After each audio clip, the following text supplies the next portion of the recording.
War. War never changes.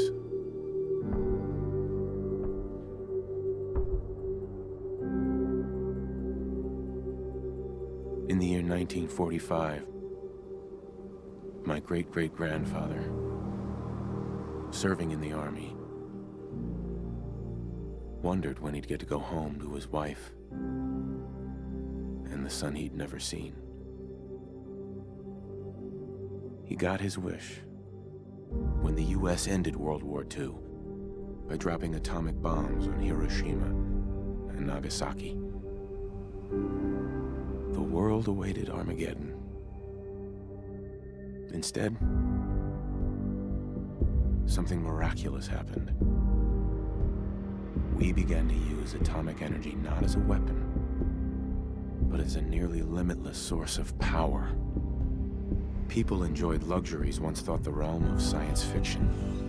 Domestic robots, fusion-powered cars, portable computers.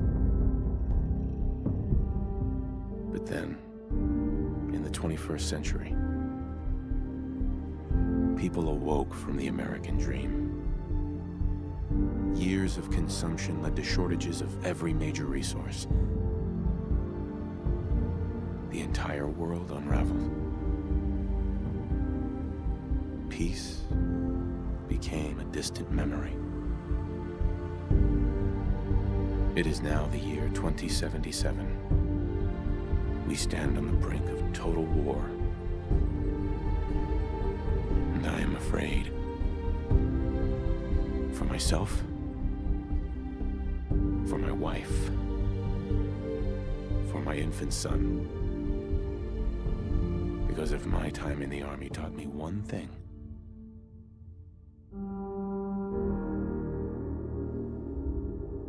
it's that war never changes.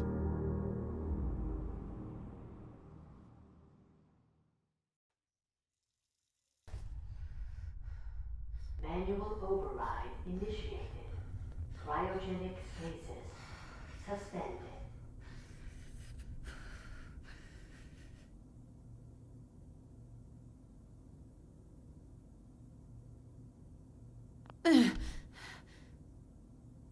This is the one.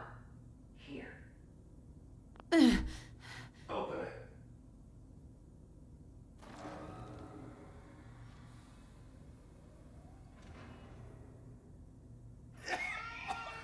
Is it over? Are we okay? Almost. Everything's gonna be fine. Come here. No. Come here. Wait. No. I got it. Let the boy go. I'm only gonna tell you once. I'm not giving you Sean! God damn it. Get the kid out of here and let's go. At least we still have the backup. Cryogenic sequence reinitialized.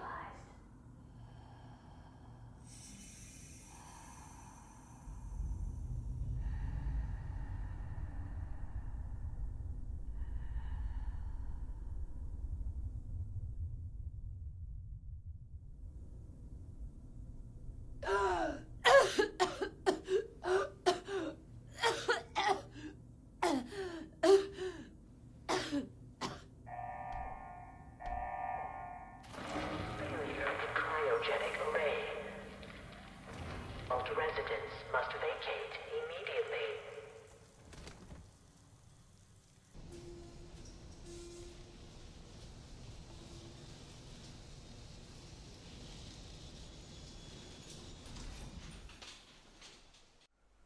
Welcome to Fallout 4 Survival Mode Let's Play.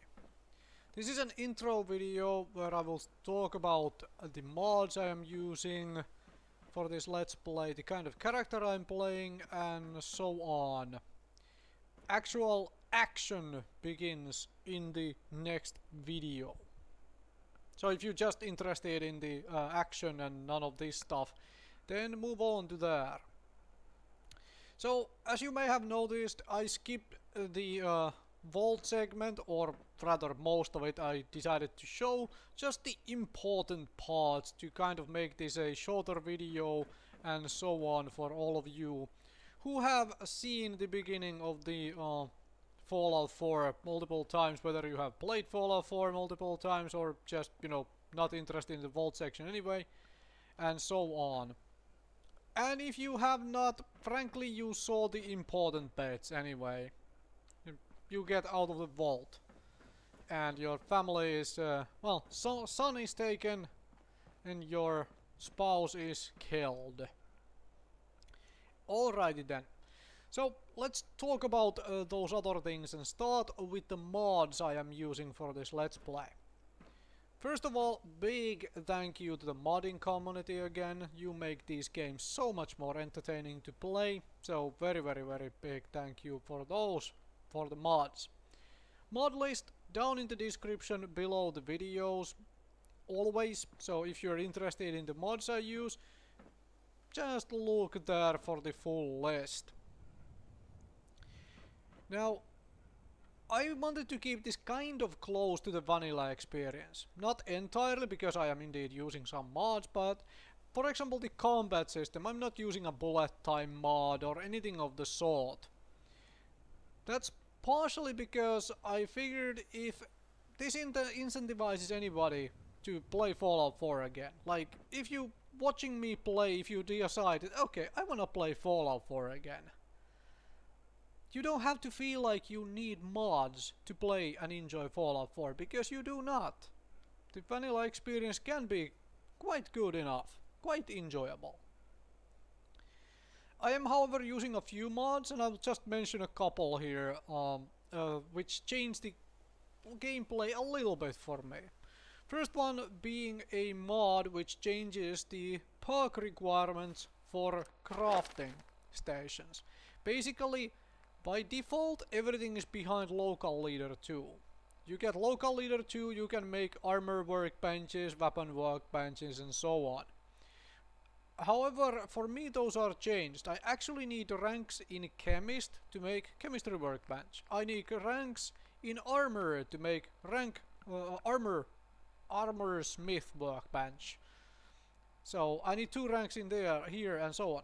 That would mean that I do not need local leader to for access to those workbenches. However, I need way more perk points to access them overall, because I need to spread them out for into blacksmith or gun nut or both to get access to the weapon workbench, for example, and such.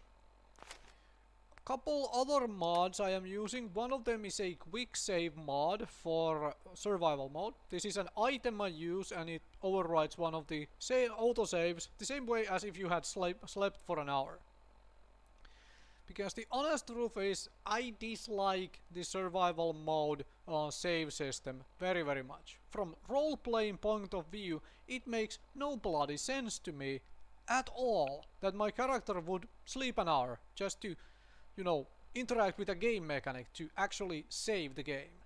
Yes, I can understand from game mechanic point of view on how you would do this as a restriction, but from a role-playing point of view, from actually playing the character, that makes no bloody sense. So instead of sleeping in bed, I am using a quick save mod. And also 2 more mods you may consider cheating I am using.